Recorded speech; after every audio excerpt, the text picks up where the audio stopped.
আজ আমরা শ্রবণ করব প্রত্যেক দিনের ন্যায় আজ শ্রবণ করব প্রেম ভক্তি চন্ডিকা গ্রন্থের এই ত্রিপদী।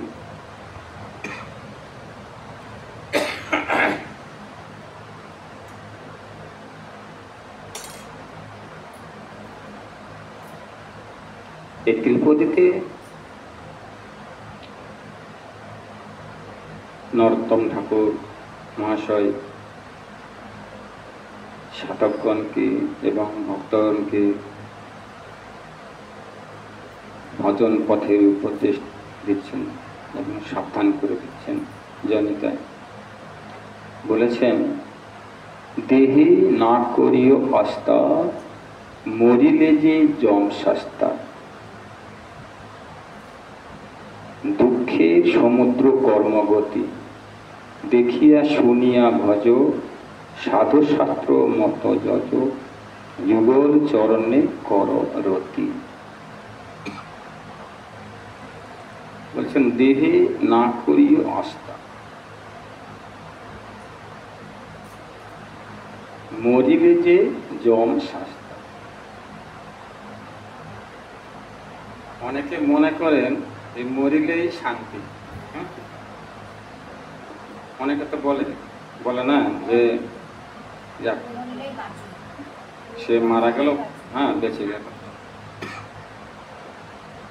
মারা গেল সে বলছে হ্যাঁ মরে গেল সে বাঁচে। তো বলেছেন মৃত্যু হলেও শান্তি নেই।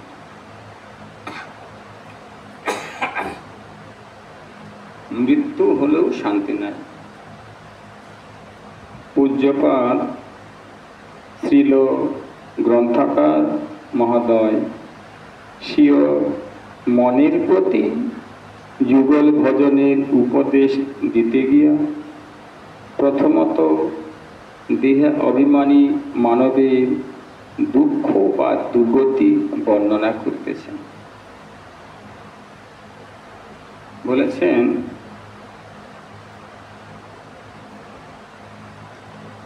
এই যে যুগল ভজনের উপদেশ দিতে গিয়া, যুগল ভজনে তো উপদেশ দিলেন, দিয়ে তিনি চিন্তা করলেন যে মানব জননের এত দুঃখ দুর্গতি, হ্যাঁ এই নিয়ে তিনি চিন্তা করলেন। সে দুঃখ দুর্গতির কথা বর্ণনা করিতেছেন। বলেছেন দেহি না করিও আস্থা, মরিলে যে যম শাস্তা। দুঃখের সমুদ্র কর্মগতি। এই নশ্বর পঞ্চভৌতিক দেহে আস্থা করা উচিত নয়। আস্থা মানে কি? আস্থা মানে অবলম্বন। অবলম্বন অবলম্বন যত্ন এবং উপেক্ষা এবং বিশ্বাস, যার প্রতি ভরসা রাখা হয়। আশ্বাসের কথা হচ্ছে ভরসা বা বিশ্বাস। বলেছেন দেহে না করি আস্থা। এই দেহের প্রতি আস্থা করতে নিষেধ করলেন। কেন নিষেধ করলেন? বলছেন যে দেহের প্রতি আস্থা করো না। এই দেহটা হচ্ছে ক্ষণভঙ্গুর পঞ্চভৌতিক দেহ। ক্ষিতি আর তেজ মরুকম, পঞ্চভৌতিক দেহ। তো বলেছেন যে যাহার উপর তুমি আস্থা করছো, যাকে তুমি অবলম্বন করে আকর্ষণ করছো, হ্যাঁ সেটাই তো ক্ষণভঙ্গুর। ক্ষণভঙ্গুর কখন যে তিনি শেষ হয়ে যাবে। কেন দেহের তো সদা সর্বদাই বিনাশ। দেহের মধ্যে যতক্ষণ পর্যন্ত আত্মাটা আছে, আত্মাটা আছে বলেই দেহের দাম।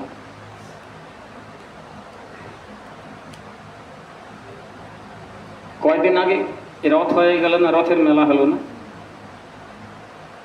সকলে কিন্তু এই যে রথের দড়ি ধরবার জন্য, রথকে দর্শন করবার জন্য এত ভিড়, ছুটে এলো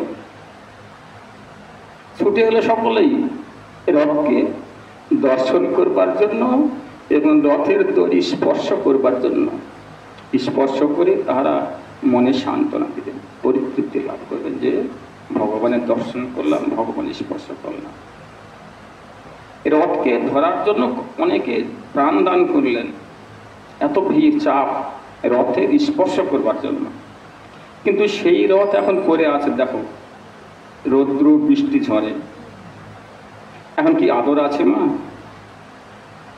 যতক্ষণ পর্যন্ত রথের মধ্যে ভগবান ছিল, বিগ্রহ ছিল, ততক্ষণ পর্যন্ত কিন্তু রথের দাম ছিল। তদ্রূপে দেহ, এই দেহ রথ। আমরা শুধু বাহ্যিক রথ নিয়ে চিন্তা করি, দেহ রথের একবার চিন্তা করি না। তো বলেছেন যতদিন পর্যন্ত রথে ভগবান ছিল ততক্ষণ পর্যন্ত তাদের দাম ছিল। আর যখন ভগবানকে নামিয়ে নিয়েছেন, বিগ্রহকে নামিয়ে নিয়েছেন, রথ কিন্তু এখন ওখানেই পড়ে আছে, এই রোদে বৃষ্টি ঝড়ে পড়ে আছে, এখন কিন্তু কোনো দাম নেই। তদ্রূপ যতদিন পর্যন্ত, যতক্ষণ পর্যন্ত, যতক্ষণ, যতকাল, যত সময়, ক্ষণকাল এই দেহের মধ্যে আত্মা আছে, তখনই দেহের দাম। আত্মা থাকবে না, দেহের দাম থাকবে। সেজন্য বলেছেন যে দেহের প্রতি আস্থা করে তুমি কি করবা? যার প্রতি আশ্বাস করবে, যাকে আকর্ষণ করবে, যাকে অবলম্বন করবে, সেজন্য চিরস্থায়ী হয়। কিন্তু যে চিরস্থায়ী, যাকে আকর্ষণ করলে, যার প্রতি আস্থা করলে মানব জন্ম সার্থক হবে, সেই দিয়ে কিন্তু আমরা ধাবিত হচ্ছি না। কেন ধাবিত হচ্ছি না? কারণটাই হচ্ছে ওই যে আহার, নিদ্রা, মৈথুন সুখ, ভোগবিলাস, আত্মেন্দ্রিয় সুখ, দেহের সুখ নিয়ে ব্যস্ত, সেজন্য আর চিন্তা হচ্ছে না। সেজন্য নরোত্তম ঠাকুর বলে দিয়েছেন যে এখনো বুঝবে না,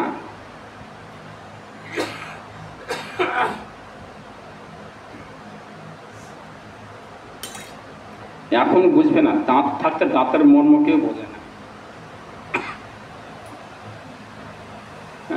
সেজন্য বলেছেন যে নশ্বর দেহের প্রতি এই প্রকার বিশ্বাস রাখা সমুচিত নয়, কারণ কোন মুহূর্তে যে সেই দেহ বিনাশপ্রাপ্ত হবে। দেহকেই ভালো করে সাজাচ্ছি, ভালো করে যত্ন করছি। এই যে এখন দেখেন একটু গরম লাগছে, ফ্যান লাগবে, একটু ঠান্ডা লাগলে পরে এটা লাগবে, অনুভূতি দেহের, কিন্তু আত্মার অনুভূতিটা করে। কেননা আমরা এখনো আত্মাটাকে চিনতে পারিনি, আত্মা জিনিসটাকে। উদাহরণটা দিলেন, যতক্ষণ পর্যন্ত রথের মধ্যে ভগবান ছিল ততক্ষণ পর্যন্ত রথের দাম ছিল। তবু আমরা ভ্রুক্ষেপ করছি না। কেন ভ্রুক্ষেপ করছি না? আমরা যে মত্ত হয়ে গেছি।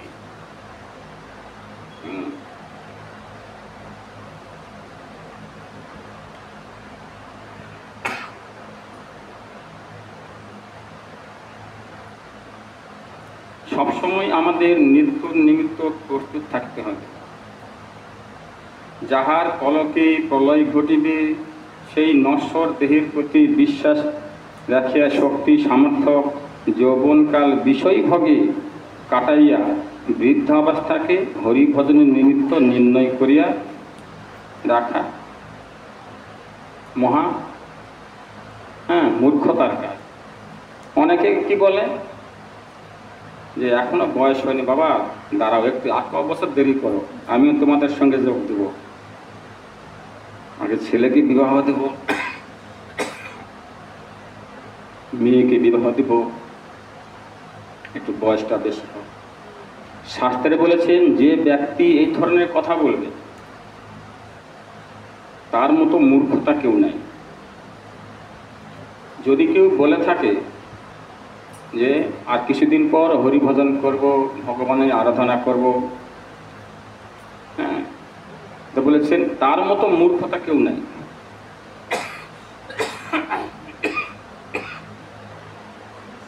তার মতো মূর্খ নেই। কেন? বলেছেন যে কমল দল জল জীবন টলমল ভজহি হরিপদ নীতিরে। কমল দল জল মানে পদ্মে পাতা জল টলমল করছে। দেখবেন এতে কিছুদিন এখন দেখা যাবে পদ্ম পাতাতে, কচুর গাছে দেখা যাবে, কচুর গাছে দেখবেন কচুর পাতাতে টলমল টলমল করছে। দেখুন জল একটু হাওয়া লাগবে জল পড়ে যাবে। তো বলেছেন যে দেহটা কিন্তু তদ্রূপ, কখন যে প্রাণবায়ু বেরিয়ে যাবে তার কোনো নিশ্চয়তা নেই। কিন্তু সেই দিকে আস্থা কেন রাখবো?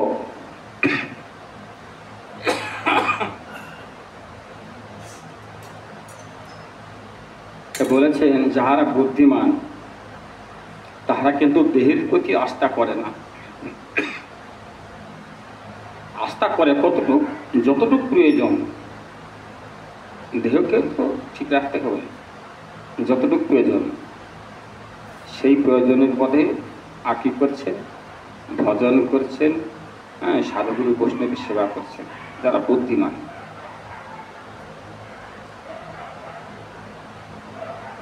বুদ্ধিমান ব্যক্তিগণের বাল্যকাল হইতেই ভাগবত ধর্ম আচরণ করা উচিত, কারণ এই মানব জন্ম অতি দুর্লভ। মানব জন্ম অতি দুর্লভ।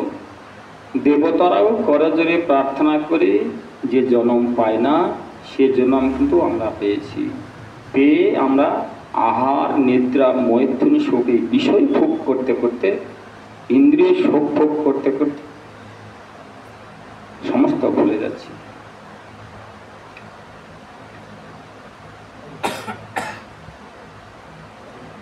কেননা যে আমরা তো সেদিকে আসক্তি। উদাহরণ দিলেন এক শিকারী বনে গিয়েছেন শিকার করতে। তো শিকার করতে গিয়ে তখনকার দিনে তো অনেক কুয়ো ছিল বনের মধ্যে, বুঝতে পারেননি মানে শিকার করবেন, করতে করতে পিছন দিকে যখন পিছিয়েছেন ওই পিছনের পরে সঙ্গে সঙ্গে কিন্তু কুয়োর মধ্যে পড়ে গেছে। যখনই কুয়োর মধ্যে পড়ে গেছেন, পড়তে গিয়ে দুই হাত দিয়ে আঁকড়ে ধরেছেন। কি ধরেছেন? দুই হাতে আঁকড়ে ধরেছেন তৃণবৎস। দেখবেন পুরাতন কুয়োতে না অনেকগুলো কিন্তু তৃণ ঘাসের লতা পাতাগুলো কিন্তু নিচের দিকে ঝুলে পড়ে, হ্যাঁ, গাছের শিকড় ঝুলে পড়ে না, ঝুলে পড়ে গেছে। আর যখনই ওই শিকারী গর্তের মধ্যে পড়ে গেছেন, সঙ্গে সঙ্গে তিনি দেহকে রক্ষা করবার জন্য আঁকড়ে ধরেছেন তৃণবৎস, মানে মাঝ পথে আটকে গেলেন। উপর থেকে পড়ে মাঝ পথে আটকে গেলেন, কুয়োর নিষেধে নামতে পারলেন না। যখন তৃণবৎসকে আকর্ষণ করলেন, আকর্ষণ করে তিনি একটু স্বস্তি পেলেন, যাকে একটু বাঁচলাম মনে করেছেন। মনে করে যখনই তিনি নিচের দিকে তাকিয়ে দেখেছেন, কুয়োর নিচের দিকে যা সর্বনাশ, বিষধর সর্প হাঁ করছে। বিষধর সর্প হাঁ করছে, কখন যে তাকে গ্রাস করে।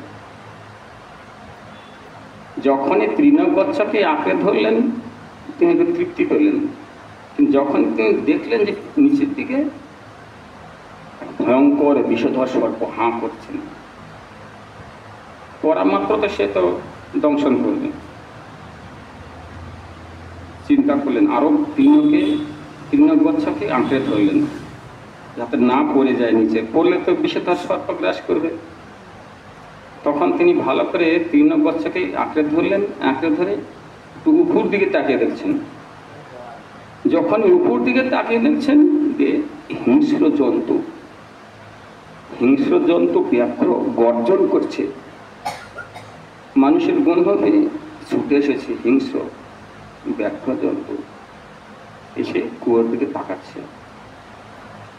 ওই ব্যক্তি, ওই শিকারী চিন্তা করলেন, কিং কর্তব্য বিমূঢ়, এখন আমি কি করব? নিচের দিকে যদি পড়ে যাই তাহলে ওই যে বিষধর সর্প আছে সে তো আমাকে দংশন করবে। উপরে যেতে চাচ্ছি, দেখছে না ভয়ঙ্কর সিংহ ব্যাঘ্র আমাকে ভক্ষণ করবার জন্য ছুটে আসছে। এটা তখন তিনি কি করবেন? এই চিন্তা করছেন, দেখেন বিপদের উপরে বিপদ, নিচেও যেতে পারছেন না, উপরে যেতে পারছেন না। যদিও বা দুটো তৃণগচ্ছকে ধরেছিল, এবার দুটি ইঁদুর এসে ওই তৃণগচ্ছকে কাটতে শুরু করে দিলেন। দুপাশ থেকে দুটা ইঁদুরে চলে এসেছে, কত জ্বালা দেখেন। এদিকে কিন্তু একটা সাদা ইঁদুর, এদিকে একটা কালো ইঁদুর। তাহলে এই যে সাদা ইঁদুর কালা ইঁদুর, এ দুটা কি? অনেকে আমরা কি বলে থাকি যে বয়স বাড়ছে, আমরা কিন্তু উল্টা কথা বলি।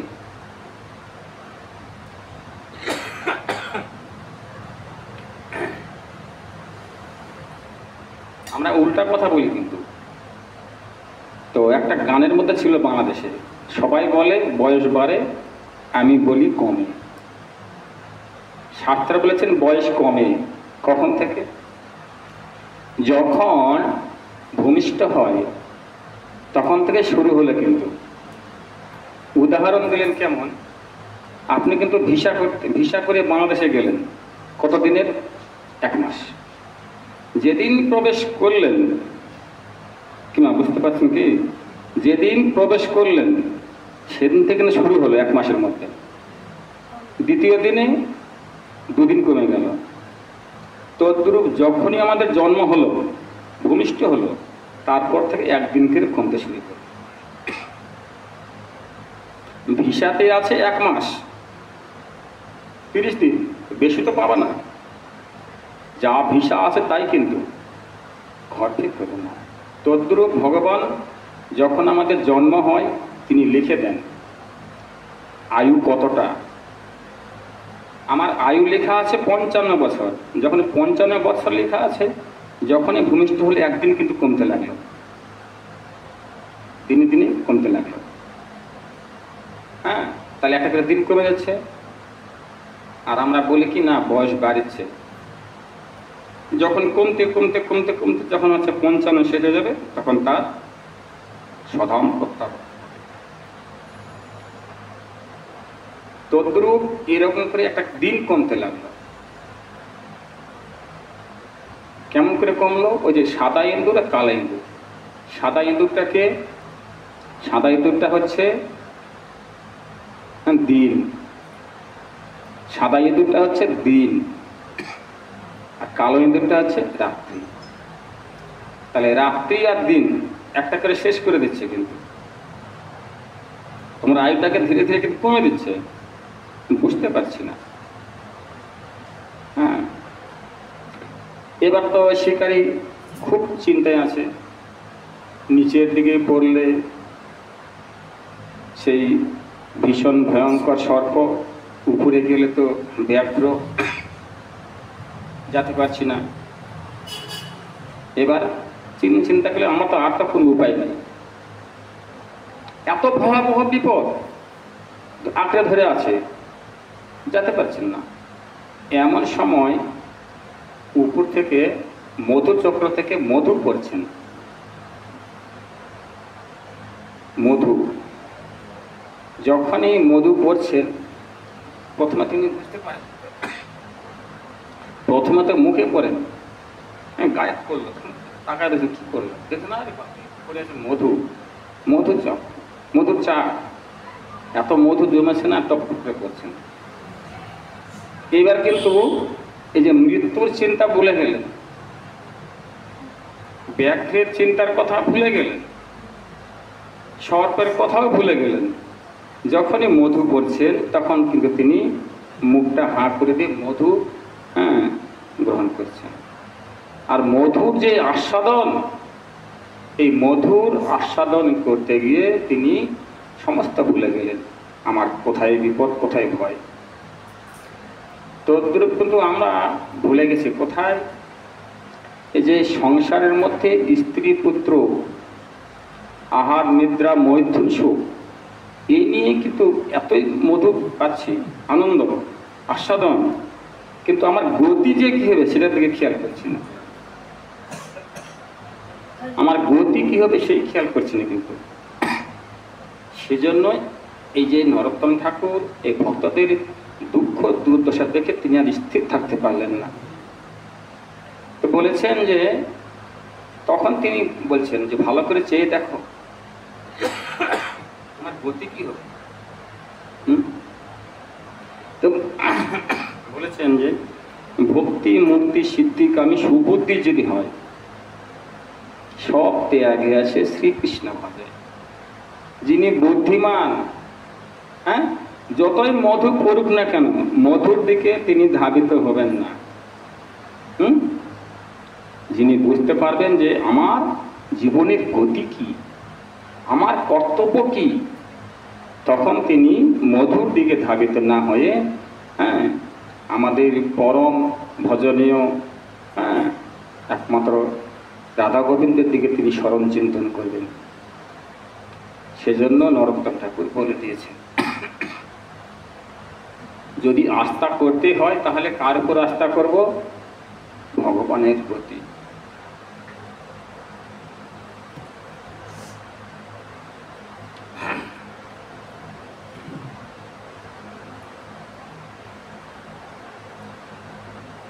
বলেছেন আবার এই যে আস্থা দেহের যত্ন বা আদর করাও উচিত নহে, কারণ তাহাতে দেহাবেশ জাগিয়া পরমার্থকে মনকে নিবিষ্ট করতে দেয় না, ভগবানের ভজন পথে নিবিষ্ট করতে দেয় না। এই নশ্বর দেহের যতই আদর যত্ন করা হোক না কেন, ইহা একদিন বিনাশপ্রাপ্ত হবে। তো এক জায়গাতে আমি গিয়েছিলাম নবদ্বীপে, হয়তো আপনাদের সকলেই জানা, পণ্ডিতজি শ্যামসুন্দর পণ্ডিতজি। যখনই শ্যামসুন্দর পণ্ডিতজির ওখানে গিয়েছিলাম, সন্ধ্যাবেলা গেলাম, ওইরকম পরিবেশে আমরা থাকতে পারবো না, অন্ধকারের মধ্যেই বসে আছে, বসে বসে জপ করছে, মালা করছে। আমি গেলাম, আমার সঙ্গে একজনে গেলেন, শুধু কি বললাম যে বাবা সবই তো ঠিক আছে, এই অন্ধকারের মধ্যে বসে আছে, একটু লাইট জ্বালাই দিলে। বলছে বাহ্যিক লাইট,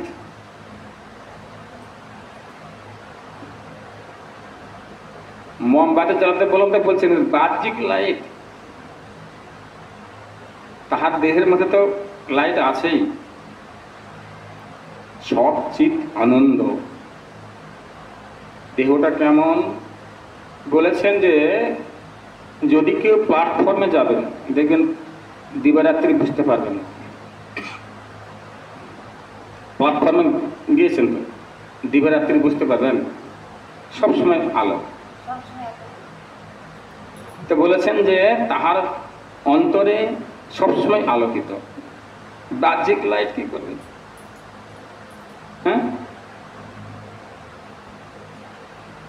মশারি নেই, আমাদের গায়ে একটা মশা পড়লে কি করি? সঙ্গে সঙ্গে মেরে দেই। আর তিনি বলছেন মশা যদি গায়ে পড়ে, কি বলছেন? মশা একটা কেন, বেশি করে মশা করুক, আমার এই দেহ তো একদিন পতন হবেই। এই দেহ পতন হলে নিশ্চয়ই মাটিতে পুঁতে দেবে, কৃমিকীটে খেয়ে ফেলবে, যদি বা আগুনে পুড়িয়ে দেয় ভস্ম হয়ে যাবে, আর যদি বা জলে ফেলে দেয় কৃমি কীটে খেয়ে ফেলবে, কুমিরে খেয়ে ফেলবে। আমার তো কি লাভ? বরঞ্চ এই দেহটাই এই মশার সেবায় লাগুক, মশার সেবায় লাগুক। আমি তো জীবনে কোনোদিন কারো সেবা করতে পারলাম না। দেখেন, এতই পরমনিষ্ঠ ভজন পরায়ণ, তবু তিনি বলছেন আমি কারোকে সেবা করতে পারলাম না। এই যে মশা এই রক্ত খেয়ে যদি তার একটু সেবা হয়, দেহ তো পরিবর্তন হবেই, দেহ তো চলে যাবে, তার সেবায় লাগুক। আমাদের কি অনুভব যাবে না? আমরা শুধু দেহ নিয়েই ব্যস্ত। সেজন্য বলেছেন যাহারা বুদ্ধিমান তাহারা দেহের প্রতি আস্থা করবেন না, তাহারা সদা সর্বদাই চিন্তন করবে ভগবানের। আমরা মশারি ছাড়া ঘুমাতে পারি না, আর তারা কত সুন্দর দেখে হয়ে বসে আছে।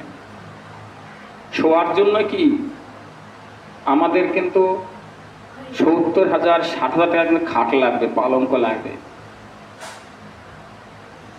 আর তিনি শুয়ে আছেন কেমন, একটু বেঞ্চের মতো লম্বা হয়ে শুয়ে থাকবেন, একজন মাকে ওইটুকের মধ্যে। ভজনটা এত সস্তা নয় যে আত্মন্দির প্রীতিবাঞ্ছা তারই বলি কাম, কৃষ্ণন্দির প্রীতিবাঞ্ছা ধরে প্রেম নাম। প্রেমটা সহজে আসে না, প্রেম পাইতে গেলে অনেক কঠোর পরিশ্রম করতে হয়, দেহের প্রতি আস্থা ছেড়ে দিতে হবে। তাহারাই তো আজকে আমাদের ভজন পথ দেখিয়ে দিচ্ছে। মহাজনের যেই পথ তাতে হোক অনুরোধ পূর্বাপর করিয়া বিচার। এগুলো আমাদের লক্ষণীয়, গ্রহণীয়, অনুভবনীয় যে মহাজনরা কি করে গেছেন, সেই দিকে ধাবিত হও, তাহলে মানব জন্ম সার্থক হবে। অতঃপর কি বলিলেন? বলিলেন অনেকে কিন্তু মনে করে, কি মনে করে, মৃত্যু হলে শান্তি। অনেকে বলে বাবারে এই লোকটা এত কষ্ট পাচ্ছিল, বাঁচলো, মৃত্যু হয়েছে বাঁচলো। দেখেন, মৃত্যু হয়েছে বলছে বাঁচলো, বলেছেন হ্যাঁ মরিলে যাইবে কোথা, মরিলেই যাবে কোথা, মরিলেই শেষ নয়, মরিলেও যাইবে কোথা। তারপরে যে যম শাস্তা, যম তো ধরবে, যম তো ছাড়বে না। তো বলেছেন যে হ্যাঁ আমরা সেদিকে নজর দিচ্ছি না। হ্যাঁ কেন বললেন? অনেকে কিন্তু এই কথাটা বলে, কি বলে, বাপরে বাপ এমন ভাবে অ্যাক্সিডেন্টটা করেছে না, মারা গিয়েছে, মারা গেছে চোখ দুটা বেঁচেছে, মারা গিয়েছে বলে চোখ দুটা বেঁচেছে, এটা কোনো কথা হয়? যে অ্যাক্সিডেন্টে মারা গিয়েছে কিন্তু চোখ দুটা বেঁচেছে, ওর কাছে কি আছে? কিছু নেই। তো বলেছেন যদি ভরসা করতে হয়, যদি আস্থা রাখতে হয়, একমাত্র গোবিন্দের চরণে রাখো। দিবারাত্রি কাজকর্ম করো, করে দিন অন্তর একবার তো ঠাকুরের সামনে বসে বলতে পারবে হে গোবিন্দ, হে গৌরী, আমি তো জীবনে কিছুই করতে পারলাম না। এই যে দেবশরীর, এই দেবশরীর পেয়ে তোমার সেবা করতে পারলাম না। সেজন্য বলেছেন যে এই যে দেবশরীর পেয়ে যদি ভজন না করি তাহলে জীবনটা বৃথায় চলে যাবে। আবার কি মানব জন্ম পাবো কেউ বলতে পারবো না। হ্যাঁ, সেজন্য মানব জন্ম সার্থকই হচ্ছে একমাত্র ভগবানের চরণে আশ্রয় করা, ভগবানের চরণে ফুল তুলসী দাও, আবার তো মানব জন্ম পাবো না। তো বলেছেন যেন তেন প্রকারে যদি কেউ আমাকে এক বন্ধুর জল তুলসী পাতা দিয়ে আমাকে গ্রহণ করে আমি তার কাছে বিকৃত হয়ে যাই। মহাপ্রভু এত সুযোগ করে দিয়েছেন, শুধু এক গণ্ডূষ জল তুলসী পাতা দিলেই সন্তুষ্ট হয়ে গেছে। কিন্তু আবার খেয়াল রাখতে হবে, এখানে বলেছেন এক গণ্ডূষ জল এবং তুলসী পাতা কোনো ভক্ত যদি আমাকে শ্রদ্ধার সহিত দান করে আমি তার কাছে বিকৃত হয়ে যাই। কিন্তু খেয়াল রাখতে হবে, এক গণ্ডূষ জল বলেছেন, তুলসী পাতা বলেছেন কার জন্য? যাহার কিছুই নাই, কোন অবলম্বন নেই দেওয়ার মতো, সে যদি দেয় তাহলে ঠিক আছে, আর দেওয়ার মতো কিছু আছে, সামর্থ্য আছে, হ্যাঁ, তাহলে কিন্তু অপরাধ হয়ে যাবে। তো যাই হোক, সেজন্য আমাদের বলেছেন যে মৃত্যু হলেও আমার শান্তি নাই। মৃত্যু হলে কি হবে? মৃত্যুর পরে কি হয় গতি? হ্যাঁ, যমলোকে চলে যায়। যমলোকে কাহারা যায়? যাহারা হরি ভজন করেন না, ভগবানের চরণে ফুল তুলসী অর্পণ করেন না, ভগবানের স্মরণ চিন্তন করেন না, সে আত্মাটা কোথায় যায়? যমালয়ে।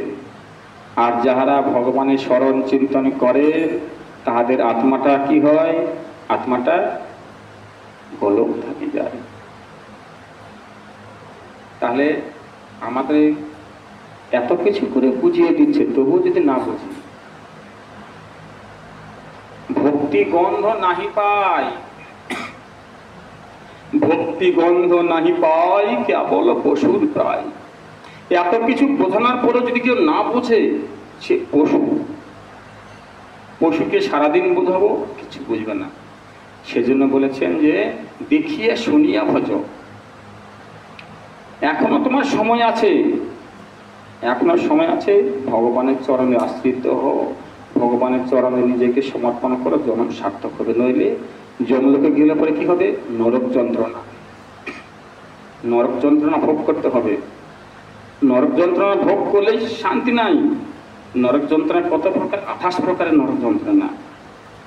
তপ্ত তেলের মধ্যে ছেড়ে দেবে, গরম তেলের মধ্যে ছেড়ে দেবে, লৌহ গরম করে চেপে ধরবে, জ্বলন্ত অগ্নি নিক্ষেপ করবে। এত জ্বালা যন্ত্রণা, তারপরেও কিন্তু শাস্তা নেই। তারপরে কি আছে? তারপরে দেখবে তুমি কি কি করেছ, তোমার গতি কি হবে। তখন তিনি দেখে কর্ম অনুযায়ী তির্যক যোনিতে নিক্ষেপ করবে। যাও, তুমি হিংস্র পশু হয়ে যাও, পশু হয়ে জন্মগ্রহণ করো। সেজন্য সকলের কাছে করো জোরে প্রার্থনা, এই যে মূল্যবান মানব জন্ম পেয়েছেন, দেবদুর্লভ, যে জন্ম দেবতারা করজোরে প্রার্থনা করে পায় না, সে জন্ম পেয়েছে, সেই জন্মটাকে সার্থক করো। মানব জন্মের সার্থক হচ্ছে একমাত্র ভগবানের চরণে নিবেদন করা। পৃথিবীতে সবাই ছেড়ে চলে যাবে, কিন্তু ভগবান কাউকে ছেড়ে চলে যাবে না। সেজন্য ভগবানের স্মরণ চিন্তন করা আমাদের একান্ত কাম্য। সেজন্য সকলের কাছে করজোরে প্রার্থনা, যাহারা এখনো হরিভজন কৃষ্ণ ভজনে আত্মনিবেদন করেননি, তাহারা কৃপা করে করুন, জন্ম সার্থক করুন। কেননা বলেছেন যে মানব জন্মের সার্থকই হচ্ছে একমাত্র ভগবানের আরাধনা। সকলে মিলে ভগবানের আরাধনা করবেন, চিন্তন করবেন, ভজন করবেন। এই বলে সকলের চরণ ধুলি মস্তকে রেখে ভাগবতের কথা এখানে দিলাম বিশ্রাম। জয় জয় নিতাই গৌর সীতানাথ প্রেমানন্দে হরি।